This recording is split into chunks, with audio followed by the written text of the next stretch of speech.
నమస్తే, welcome to ఇహా. నేను miss Anvitha. Pushparaj తగ్గేదేలే. ఏంటి డైలాగ్ చెప్తుంది అనుకుంటున్నారా? సో పుష్ప 1 పుష్ప 2 ఎంత హిట్ అయిందో తెలుసు కదా. సో అందులో ఒక సాంగ్ వచ్చుండాయి ఫీలింగ్స్, ఈ సాంగ్ ఒక రేంజ్ లో వెళ్ళిపోయింది. సో ఆ సాంగ్ మనకి అంత బాగా మనం రిసీవ్ చేసుకున్నామంటే సో సింగర్స్ రీజన్ అని చెప్పాలి. సో ఆ సాంగ్ పాడిన శంకర్ బాబు అన్న అయితే మనతో పాటు ఉన్నారు. ఒకసారి అన్నతో మాట్లాడి తెలుసుకుందాం. నమస్తే అన్న. నమస్తే అమ్మా. ఎలా ఉన్నారన్న? బాగున్నామ్మా. సో లైఫ్ ఎలా ఉంది? పర్వాలేదు, బాగానే అనిపిస్తుంది. సాంగ్ కి బిఫోర్ ఎలా ఉంది, ఆఫ్టర్ ఎలా ఉంది? ఎప్పుడు ఒకలాగానే ఉంది. ఒకేలా ఉంది. ఓకే. సో అసలు పుష్ప సాంగ్, ఇది పుష్ప మూవీలో సాంగ్ ఎలా ఆఫర్ వచ్చిందన్న మీకు? ముందుగా ఇహా టీవీ చూస్తున్నటువంటి ప్రేక్షకులకు, అలాగే నన్ను ఇంటర్వ్యూ చేస్తున్నటువంటి షాన్వితకు నా కళాభివందనాలు. నాకు ముందు పుష్పలో అవకాశం దేవిశ్రీ ప్రసాద్ సార్ వాళ్ళు యూట్యూబ్ లింక్స్ చూసి, దాని తర్వాత నాకంటే ముందు లక్ష్మి స్టూడియోకి వెళ్ళడం జరిగింది. తన దగ్గర నెంబర్ తీసుకొని నాకు వాళ్ళు కాల్ చేయడం జరిగింది. మన దేవిశ్రీ ప్రసాద్ సార్ వాళ్ళ పిఏ ఉంటాడు కదా, ఆ సార్ నాకు మణికందన్ సార్ కాల్ చేయడం జరిగింది. అట్లా నేను వెళ్ళి సాంగ్ పాడి వచ్చిన. కాల్ చేసినప్పుడు ఎలా రియాక్ట్ అయ్యారు? నాకేనా రాంగ్ కాల్ వచ్చింది ఏమన్నా, అట్లా ఏమన్నా అనుకున్నారా? ఫస్ట్ దేవిశ్రీ ప్రసాద్ సార్ అని చెప్పడంతోనే నాకు అసలు ఇంకా మా కాళ్ళు భూమి మీద లేవు, గాలి తేలాంటి. అసలు నిజంగా చాలా హ్యాపీ అనిపించింది. కాల్ వచ్చిన నెక్స్ట్ డేనే నేను వెళ్ళిపోయినా, వెళ్ళి చెన్నైకి వెళ్ళి పాడొచ్చిన. ఓకే, చెన్నైలో జరిగింది ఇది? చెన్నైలో రికార్డింగ్ జరిగింది. ఓకే. సో ఏదైనా కానీ మన పేరు బయటికి రావాలి అంటే ఫస్ట్ పునాది ఉండాలంటారు. సో ఆ పునాది ఏంటి? మీరు ఏ ఊరు నుండి వచ్చారు, ఏంటి మీ స్టడీ ఏంటి? సో ఈ సాంగ్స్ కి రావడానికి రీజన్ ఏంటి, అది ఒకసారి మా కోసం చెప్పండి. నేను పుట్టింది అప్పుడు కరీంనగర్, ఇప్పుడు విభజన తర్వాత సిద్దిపేట అయింది. ఓకే. కరీంనగర్ డిస్టిక్ ఉస్నాబాద్లో నేను పుట్టడం జరిగింది. అమ్మ పేరు ఎల్లవ్వ, నాన్న వెంకటయ్య. నాన్న రైతు, మాది రైతు కుటుంబమే. అట్లా చిన్నప్పటి నుంచి అమ్మ యాక్చువల్గా తను సింగర్, అమ్మ వారసత్వమే నాకు వచ్చింది. అట్లా అమ్మ చిన్నప్పుడు తను నేషనల్ పానాసోనిక్ టేప్ రికార్డర్ అని ఒక పెద్ద టేప్ రికార్డర్ ఉండే, నాన్న దుబాయ్ నుంచి పంపింది. దాంట్లో అమ్మ పాటలు వింటుంటే, తర్వాత ఆదివారం శబ్దగ్రహణ చిత్రాలు వచ్చేది, శోభన్ బాబు, చిరంజీవి వాళ్ళంటి అట్లాంటి సినిమాలో వస్తుంటే ఆ పాటలు వింటూ అమ్మతో పాటుగా నేను కూడా హమ్ చేసుకునేవాడిని. అట్లా అమ్మతో పాటుగానే పాట నాకు అలవాటు అయిపోయింది. సో అమ్మ వల్ల పాట పాడాలి అనిపించింది. ఇవాళ ఈ స్థానం ఉన్నది కూడా అమ్మ వల్లనే. సో ఫస్ట్ ఉద్యమాలు చేశారు కదన్న మీరు, అసలు ఉద్యమాల సాంగ్స్ కానివ్వండి, ఉద్యమంలోకి రావాలి అని ఎందుకు అనిపించిందండి? తెలంగాణ అంటేనే ఉద్యమాల పురిటిగడ్డ, అది బానిస సంఖ్యల విముక్తి కోసం పోరాటం జరిగిన ఏరియా కాబట్టి ఆ భావజాలం నాకు కూడా అంటింది. అట్లా పోరాటం వైపు నేను కూడా నడవడం జరిగింది. అంటే మీరు ఏ ఏజ్లో ఉన్నప్పుడు వచ్చారన్న? మరి 9th 8th టైం నుంచి నేను సాంగ్స్ నేను స్టేజ్ల పైన పాడుతున్నాను. యాక్చువల్గా అల్లుడా మజాక సినిమా వచ్చింది చిరంజీవిది. ఆ టైంలో మా స్కూల్ వార్షికోత్సవానికి కాంపిటీషన్ పెట్టిండ్రు అనమాట. కాంపిటీషన్ పెడితే దాంట్లో మా ఊరి దేవుడు వందాల రాముడు అని చెప్పని అల్లుడా మజాక సినిమా నుంచి నేను పాడడం జరిగింది. పాడితే దాంట్లో నాకు ఫస్ట్ ప్రైజ్ వచ్చింది. ఆ స్కూల్ వార్షికోత్సవం జరిగినప్పుడు మా ఫజల్ రెహమాన్ సారు అక్కడ మా స్కూల్ ఆనిముత్యం పాట పాడతారని చెప్పి నన్ను అమ్మ పాట పాడించడం జరిగింది. అది నేను స్టేజ్ మీద నేను స్టేజ్ మీద ఎక్కి పాడిన పాట అమ్మను మించి దవ్యమున్నదా పాట, 20వ శతాబ్దం సినిమా నుంచి సుమన్ హీరోగా నటించిన సినిమా అది. ఆ పాట అమ్మను మించి దవ్యమున్నదా పాట నేను తొలుత స్టేజ్ మీద పాడిన పాట అదే నేను. ఓకే. సో ఫస్ట్ సాంగ్ అని అంత ఇష్టంగా చెప్తున్నారు కాబట్టి ఒకసారి ఆ సాంగ్ మా కోసం వినిపిస్తారా? అమ్మను మించి దైవమున్నదా, ఆత్మను మించి అద్దమున్నదా, జగమే పలికే శాశ్వత సత్యమిది, అందరినీ కనే శక్తి అమ్మ ఒక్కతి, అవతార పురుషుడైనావు అమ్మకు కొడుకే. అమ్మను మించి దైవమున్నదా, ఆత్మ అమ్మను మించి అద్దమున్నదా, జగమే పలికే శాశ్వత సత్యమిది, అందరినీ కనే శక్తి అమ్మ ఒక్కతే, అవతార పురుషుడైనావు అమ్మకు కొడుకే. ఈ సాంగ్ నేను స్టేజ్ మీద వాడడం జరిగింది. అప్పుడు నా మీద అభిమానంతో, ఆ రోజుల్లో ఇంత ఎక్విప్మెంట్, ఇంత మాధ్యమాలు ఇవన్నీ లేవు కదా, ఆయన అభిమానంతో 2 వీడియోలతో నేను పాడే పాటను రికార్డ్ చేయించడం జరిగింది.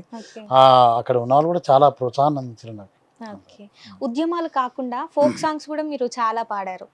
సో ఫోక్ సాంగ్స్ లో కూడా ఛాన్స్ ఎలా వచ్చిందన్న మరి? ఫోక్ సాంగ్స్లో అంటే యాక్చువల్గా నేను పాడింది ఫస్ట్ మా ఊరు వాళ్ళు చేసిన వరకట్నం అనే క్యాసెట్లో నేను వాడడం జరిగింది. అది కళాభారతిలో, కరీంనగర్ కళాభారతి ఉంది కదా, ఆ కళాభారతిలో నైట్ రికార్డింగ్ జరిగింది. అప్పుడు ఆ సాంగ్ ఓ చిన్నారు నిలవంక అనే సాంగ్ రికార్డ్ చేయడం జరిగింది. దాని తర్వాత అడపదడప పాడినా, కానీ నాకు వినడం ద్వారా చిలుకూరి గుడికాడ చిలకోనా చిలక అనే పాట సిద్దిపేటలో పాడడం జరిగింది. సూర్యచంద్ర ఆడియోస్ అందులో పాడడం జరిగింది. దానికి నామదేవన్న సంగీతం అందించడం జరిగింది. దాంట్లో నేను పాడినా. అప్పటి నుంచి నాకు అవకాశాలు అనేవి మెరుగుపడ్డాయి. సో ఫస్ట్ సాంగ్ అక్కడ నుంచి వచ్చింది అంటే ఫోక్ లో. సో ఆ సాంగ్ గుర్తుందా మీకు?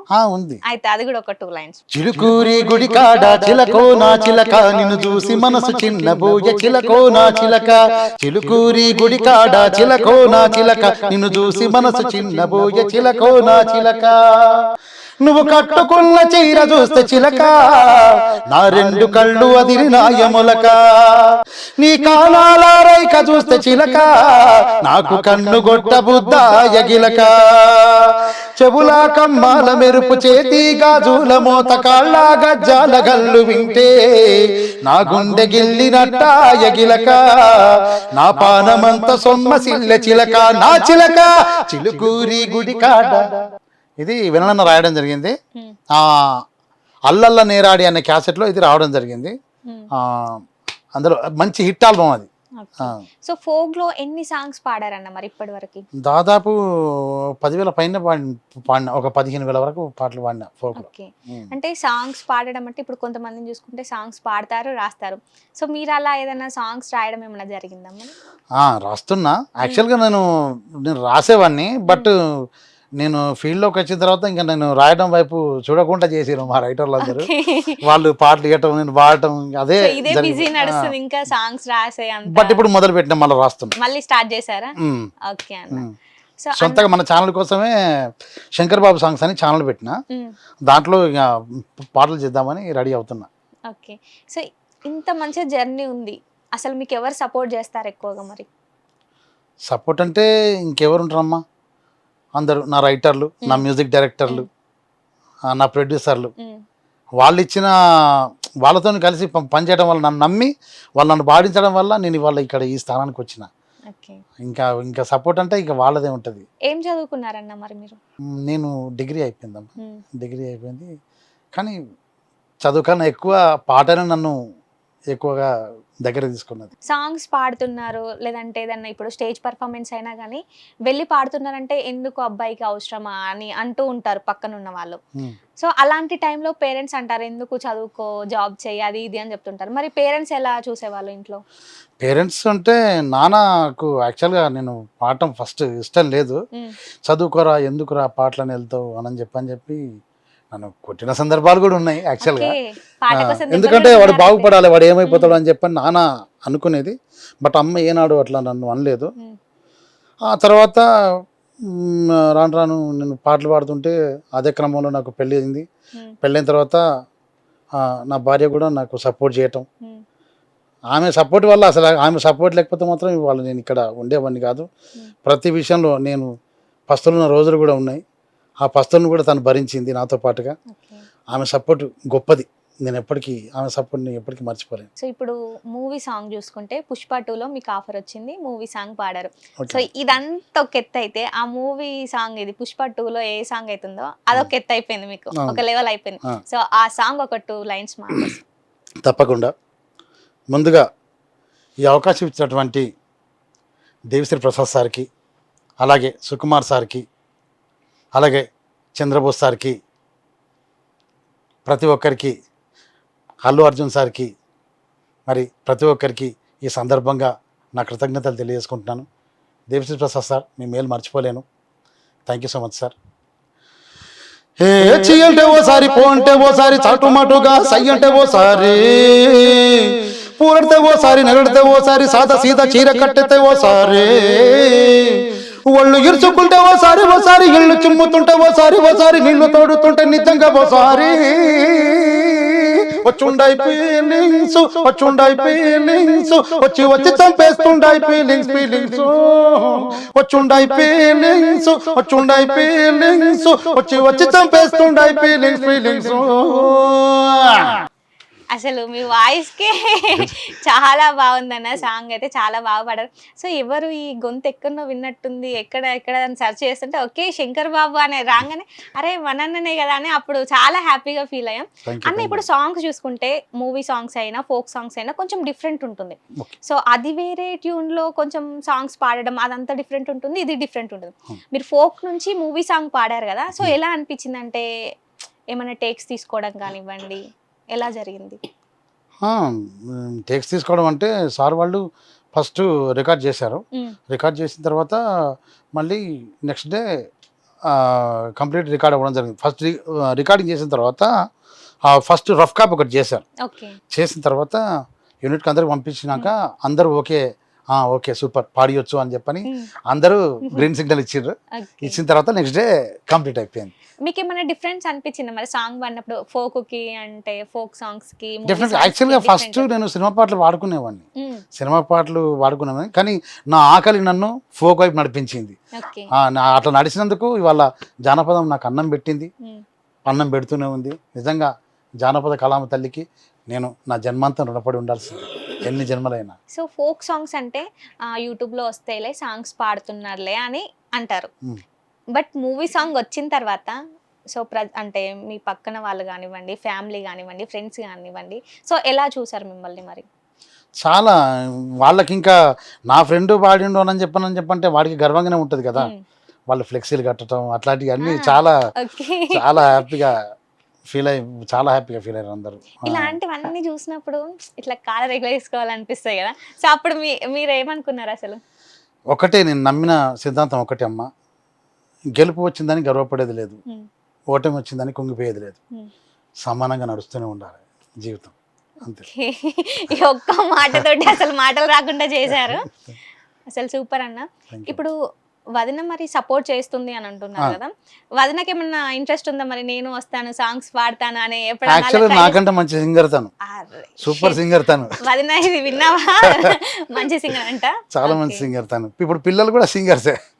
ఓకే, ఈ వారసత్వం అంతా వస్తుంది, వస్తుంది. ఓకే అన్న. మరి పేమెంట్ విషయానికి వచ్చేసరికి ఫోక్ కి డిఫరెంట్ గా ఉంటుంది, మూవీస్ కి డిఫరెంట్ గా ఉంటుంది. మూవీస్ అంటే లక్షల్లో తీసుకుంటారు అని ఉంటుంది, నిజంగానే లక్షల్లో ఇస్తారా మరి? అంటే పర్లేదమ్మా, బాగానే ఇచ్చారు. అంటే మనకు కొంచెం ఇంకా స్టార్టం రావాలి కదా, మనం ఇప్పుడు అడుగు పెట్టిందే ఇప్పుడు కదా. ఇప్పుడు తెలంగాణ వేడిగా మనం పాడిందంతా ఓకే, ఇప్పుడు మనం అంతా ఇక్కడ హీరోలం. బట్ సినిమాలు అడుగు పెడుతున్నప్పుడు మనం మొదటి మెట్టు నుంచే స్టార్ట్ అవ్వాలి కదా. ఇదంతా ఒక ఫోక్ జానర్ నుంచి మనం సినిమా జానర్కి వెళ్తున్నప్పుడు మళ్ళీ అదంతా మళ్ళీ ఒక్కొక్క మెట్టు మళ్ళీ ఎక్కడమే, అక్కడ కూడా మనల్ని మన క్యాపబిలిటీ ఏందనేది మళ్ళీ అక్కడ నిరూపించుకోవాలి కదా అట్లా. సో మనం ఎందున్నా ఫస్ట్ స్టేజే అక్కడ. మళ్ళీ ఇప్పుడు చాలా మంది ఫోక్ లో పాడిన వాళ్ళు మూవీస్ లోకి పాడుతున్నారు. సో ఫస్ట్ మంగ్లీ అక్కతోటి స్టార్ట్ అయిందని చెప్పొచ్చు ఈ జర్నీ అనేది, అంటే ఫోక్ నుంచి మూవీస్కి అంతకన్నా ముందు నేను పాడినమ్మా, మనం సురేష్ బొబ్బిలి పాడించడం జరిగింది. పాడిన దాని తర్వాత జ్వాలారెడ్డి మొన్న వచ్చింది. అంతకుముందు తెలంగాణ దేవుడిలో, తర్వాత నీది నాది ఒకే కథ సినిమాలో సురేష్ బొబ్బిలి పాడి ఒక 8 సాంగ్స్ అట్లా పాడి ఉన్నా. ఒకసారి వినిపిస్తారా మా కోసం? ఓకే, తప్పకుండా. ఈ పాట నాకు ఇచ్చినటువంటి కాసాల శ్యామన్నకు నా హృదయపూర్వక కృతజ్ఞతలు అన్న. మంచి హిట్ సాంగ్ అందించారు అన్న. అలాగే నాతో పాడిన మంగిలి చెల్లెకు కూడా థ్యాంక్స్ రా. అలాగే ఈ పాట మ్యూజిక్ చేసినటువంటి మణిశర్మ సార్కి కూడా thank you sir, thank you so much, మంచి పాటను అందించారు. అలాగే సంపద నంది గారికి, గోపిచంద్ గారికి, ప్రతి ఒక్కరికి నా కృతజ్ఞతలు. జ్వాలారెడ్డి తెలంగాణ బిడ్డరో కరాబుంది లడ్డురో ఆడించే కబడ్డీరో గోరింటాకు మెత్తగలూరి గోరు ముద్దలు మింగావా అంతా ఎర్రగా పుట్టావే అందరి కడుపులు కొట్టావే జ్వాలారెడ్డి తెలంగాణ బిడ్డరో కరాబుంది లడ్డురో ఆడించే కబడ్డీరో. వావ్ సూపర్ అన్న. అంటే ఈ సాంగ్ ఇంత పేరు తెచ్చింది కాబట్టి first so Pushpa fame Shankar Babu అనే వస్తుంది, అవును కానీ తెలియకుండా ఇన్ని సాంగ్స్ కూడా ఉన్నాయి. ఉన్నాయి చాలా పాడినా. ఇంకా మిట్టపల్లి సురేందర్, తర్వాత బుర్ర సతీష్, మాటల తిరుపతి, అవధూర్తి లక్ష్మణ్ అన్న, వెన్నెలన్న, ఇంకా చాలా మంది రైటర్లు పాడినా. నాకు ఇంకా పేర్లు గుర్తుకు రావట్లేదు కానీ చాలా మంది సాంగ్స్ పాడినా. మల్లిక్ తేజ, మైపాల్, పొద్దుపడుపు శంకర్, చాలా మంది, విజయ్ రమేష్ అన్న, ఎంతమంది పాటలు పాడి ఉంటామ్మా. దాదాపు ఒక 20 సంవత్సరాల కాలం ఈ యూట్యూబ్ లేని టైం నుంచి పాడుకుంటూ వస్తున్నా. 20 సంవత్సరాల జర్నీ అంటున్నారు. ఎప్పుడైనా ఈ 20 సంవత్సరాల జర్నీలా అరే పాట ఎందుకులే అన్న సిచ్యువేషన్ ఉందా అన్న? పాట బతుకునిచ్చినప్పుడు పాట ఎందుకు వద్దనుకుంటామమ్మా? మాకు బతుకునిచ్చిందే పాట, దాన్ని ఎందుకు వద్దనుకుంటాం? పాటతోనే బతుకుతున్నాం. మన చావు కూడా పాటతోనే అంతే. ఇప్పుడు చాలా మంది సింగర్స్ వస్తున్నారు కదా, సో వాళ్ళకి ఏదన్నా చెప్పాలి అంటే ఏం చెప్తారన్న మీరు? పాట నమ్ముకొని వచ్చేవాళ్ళు నిజాయితీగా కష్టపడండి, హార్డ్ వర్క్ చేయండి. Hard work never fail. Hard work చేసిన వాళ్ళు ఎప్పటికైనా కూడా కష్టపడుతున్నామని అనిపిస్తుంది, బట్ ఎప్పటికైనా ఒకసారి మన స్థానం అనేది హైట్లో ఉండాలంటే మన హార్డ్ వర్కే మనకు పనిచేస్తుంది. అది నమ్మి మాత్రమే నడవండి. దయచేసి ఆత్మస్థైర్యాన్ని కోల్పోవద్దు. ఇదే నేను చెప్పేది. సో ఇంకా ఈ పుష్ప 2 సాంగ్ తర్వాత చాలా ఆఫర్స్ వచ్చి ఉంటాయి మీకు. సో ఇంకేమేం ప్రాజెక్ట్స్ చేస్తున్నారు? ఇప్పుడు కొత్త 2 మళ్ళీ పాడానమ్మా. ఒకటి హర్ష ప్రవీణ్ మ్యూజిక్లో, అలాగే సురేష్ బాబుల్ మ్యూజిక్లో పాడడం జరిగింది. త్వరలో అవి రిలీజ్కి ఉన్నాయి. సో అవి రిలీజ్కి ఉన్నాయి, మంచి ఎంటర్టైన్మెంట్ ఉంటుంది మాకు. సో ఇలాంటి బోల్డ్ అన్ని సాంగ్స్తో మా ముందుకు రావాలని అనుకుంటున్నామన్న.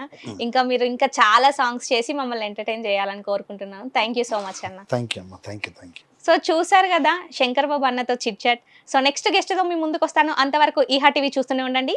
Tata, by by.